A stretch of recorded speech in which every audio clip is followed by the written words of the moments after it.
Ano na kaya mangyayari bukas sa episode uli ng My Father's Wife?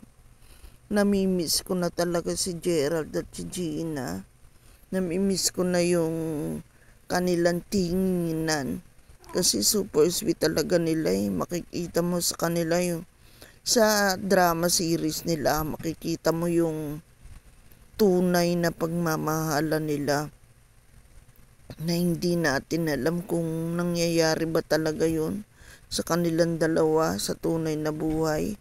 Pero feel ko talaga yung kanilang My Father's Wife na role, Grabe talaga. Super talaga yung nakikita ko sa kanilang pagmamahalan sa isa't isa.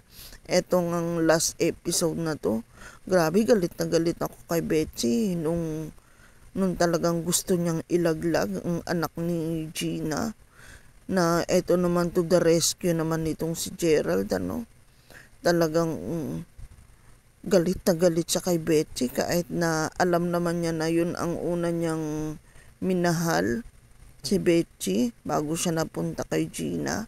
Talagang ngayon pinagtatanggol niya talaga ang kanyang pagmamahal kay Gina. Pinapakita niya talaga na isa siyang padre di pamilya. Nakakatuwa at nakakaganang panoorin pag ganito yung mga tema ng drama. Talagang dalandala tayo mga Pilipino, pag ganito mga drama. Lalo-lalo na pagtungkol sa mga pag-ibig, sa pagmamahal.